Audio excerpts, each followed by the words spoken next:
Hello everyone, my name is Vivek Sharma and today we will be discussing about four major topics. In the first topic, we will be discussing about climate change and the imbalance of fertilizer causing depletion of soil organic carbon. तो अभी इसके बारे में discuss करेंगे। Science and take में Aditya L1 की एक finding के बारे में हम बात करेंगे। देन इंडिया अंगोला रिलेशन के बारे में डिस्कस करेंगे एंड लास्ट में मेंस पर्सपेक्टिव से न्यूट्रिशनल ट्रांसफॉर्मेशन के बारे में डिस्कशन रहेगी। आइए एक एक करके इन आर्टिकल्स को समझ लेते हैं। देखिए, अभी एक रिसेंटली रिपोर्ट पब्लिश हुई। इसको पब्लिश किया Indian council of agriculture research ने। इसका पर्टिकुलरली एक इंस्टीट्यूट था, Indian institute of soil science. इसने 600 डिस्ट्रिक्ट्स और 29 स्टेट्स में, जहां पे इन्होंने 2 लाख 2.5 लाख के करीब सैंपल्स कलेक्ट किए, इससे यह पता लगाया कि सॉइल के अंदर ऑर्गेनिक कार्बन की क्या कंसंट्रेशन चल रही है। और इस स्टडी में यह पाया टेम्परेचर, रेनफॉल, क्रॉपिंग पैटर्न और फर्टिलाइजर के इम्प्रॉपर यूज से लॉन्ग टर्म में एग्रीकल्चर सस्टेनेबिलिटी के ऊपर नेगेटिव असर पड़ेगा। अब पहली चीज इन्होंने ये कहा कि जैसे ग्लोबल वार्मिंग इंक्रीज हो रही है, इससे जैसे आपके माइक्रोब्स है वो सॉइल के अंदर इंक्रीज करेंगे, जिससे ऑर्गेनिक कार्बन जो है और ज्यादा डिक्लाइन करेगा। तो यहां पे कहा गया कि भाई देखो, क्लाइमेट चेंज एक मेजर फैक्टर है जिससे डिप्लीट होगा आपका सॉइल ऑर्गेनिक कार्बन, बिकॉज यहां पे आपका over a period of time decomposition of organic matter ज्यादा देखने को मिलेगा। दूसरी प्रॉब्लम यहां पे ये कहा कि भाई आपकी जो फर्टिलाइजर्स का आपने ज्यादा इस्तेमाल किया है, फर्टिलाइजर के इम्बैलेंस से भी, खासकर यूरिया और फॉस्फेट, इनकी वजह से भी ऑर्गेनिक कार्बन का जो कंटेंट है वो आपका कम होता जा रहा है, specially in the states like Haryana, Punjab and western Uttar Pradesh, जहां पर ग्रीन रेवोल्यूशन की वजह से आपको मेजर इंपैक्ट देखने को मिल रहा है। कहते हैं हाइट की हिसाब से भी आपके कार्बन कंटेंट में चेंज देखने को मिला। हाईली एलिवेटेड एरियाज में आपका कार्बन कंटेंट ठीक है, बट लो लाइंग एरिया में डिक्लाइन करता है। टेम्परेचर जितना इंक्रीज करता है उतना ही नेगेटिवली आपका इंपैक्ट करता है ऑर्गेनिक कार्बन को। तो यहां पे ये कहा जाता है कि भाई देखो, ये एक बहुत बड़ी कॉम्प्रिहेंसिव स्टडी है। इससे ये तो पता लगता है कि आने वाले समय में इंडिया को अगर फूड सिक्योरिटी इंश्योर करनी है तो ऑर्गेनिक कार्बन, जो कि सॉइल की प्रोडक्टिविटी को इंश्योर करता है, उसको मेंटेन करना बहुत जरूरी रहेगा। आइए अब बात करते हैं आज के सेकेंड आर्टिकल की, जिसमें आदित्य L1 के बारे में हम डिस्कस करेंगे। आदित्य L1 इसे लॉन्च किया गया था लैंग्वेज पॉइंट 1 पे। अब लैंग्वेज पॉइंट क्या होता है? जहां पर ग्रेविटी जो है सन और अर्थ की एक दूसरे को बैलेंस करती है और आपका जो सैटेलाइट है एक बैलेंस्ड और या कह सकते हो स्टेबल ऑर्बिट में कंटिन्यू कर सकता है सन के इर्द गिर्द। अब यहां पे इसने पहला कोरल मास इजेक्शन इसको ऑब्जर्व किया, जिसे आप सोलर फ्लेयर भी कहते हैं।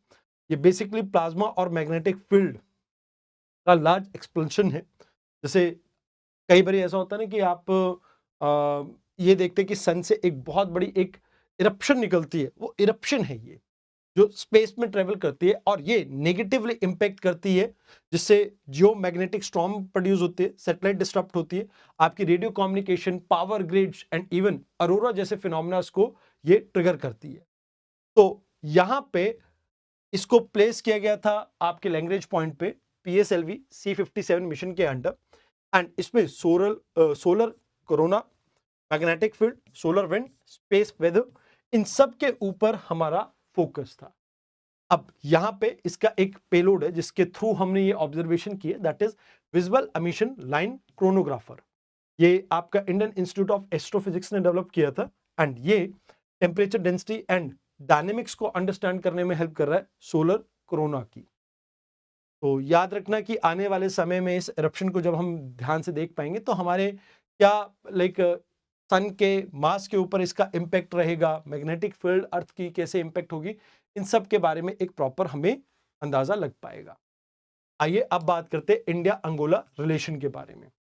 देखो, इंडिया और अंगोला के रिलेशन स्टार्ट हुए थे 1985 से। ये हमारा थर्ड लार्जेस्ट ट्रेडिंग पार्टनर है अफ्रीका और नाइजीरिया के बाद। $5 बिलियन की हम इससे ट्रेड करते हैं, बट ज्यादातर क्रूड ऑयल में होती है।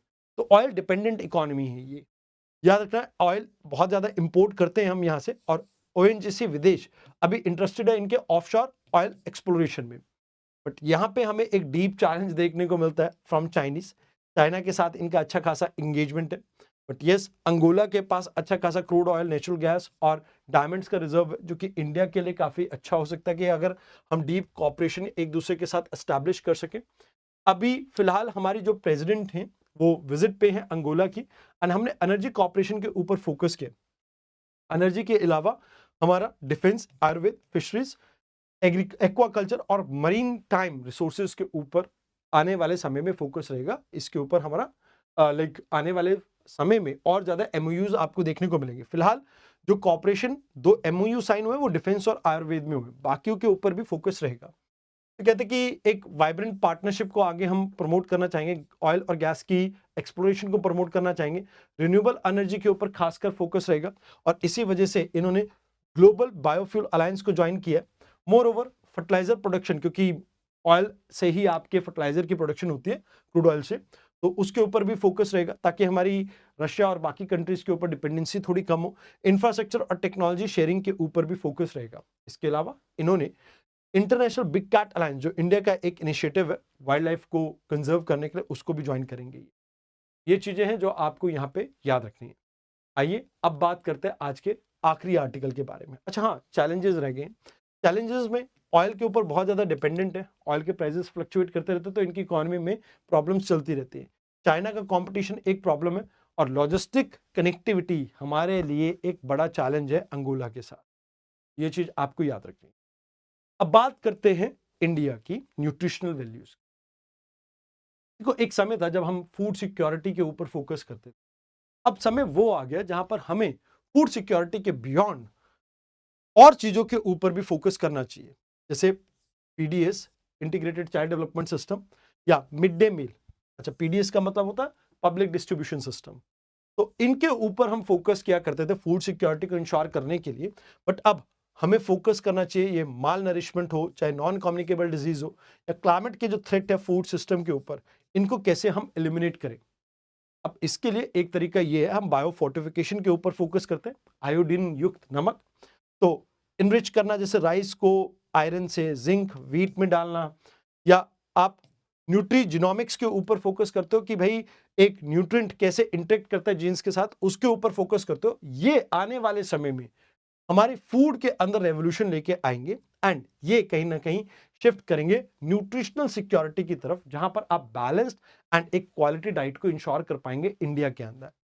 अब कहते हैं कि यहां पे 2 इनिशिएटिव हैं जो आज की डेट में बहुत ज्यादा फोकस किए जा रहे हैं। इसमें से एक इनिशिएटिव है स्मार्ट प्रोटीन। स्मार्ट प्रोटीन आपके नॉर्मल प्रोटीन का ऑल्टरनेटिव है, जो कि सस्टेनेबल हो, नेक्स्ट जनरेशन प्रोटीन सोर्स हो। अब इसमें क्या होता है कि जनरली अभी हम एग, मीट, मिल्क, इन सब चीजों के ऊपर, प्रोटीन के ऊपर फोकस कर रहे हैं। बट आने वाले समय में जैसे प्लांट बेस्ड प्रोटीन रहेगा, जो लेगुमिनस सीरियल्स और ऑयल सीड से बनेगा, जैसे सोया मिल्क एंड अदर, ये उनके टेक्सचर को मिमिक करेगा, एंड टेस्ट मीट जैसा हो सकता है, डेयरी जैसा हो सकता है, जैसा आपको ठीक लगे।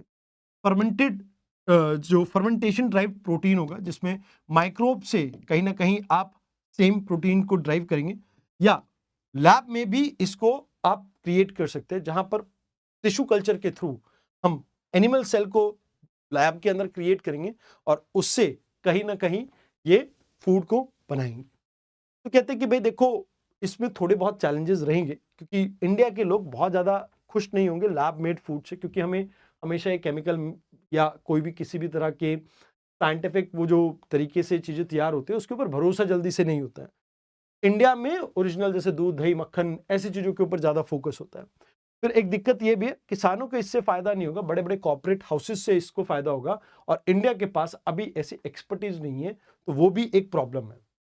अब इसके साथ साथ एक फंक्शनल फूड के ऊपर भी फोकस चल रहा है, जहां पर आप फूड को इनरिच करेंगे ताकि वो बेसिक न्यूट्रिएंट्स आपके प्रोवाइड कर सके। विटामिन हो सकता है, ओमेगा 3 हो सकता है, तो इसमें बायो फोर्टिफिकेशन के ऊपर फोकस रहेगा।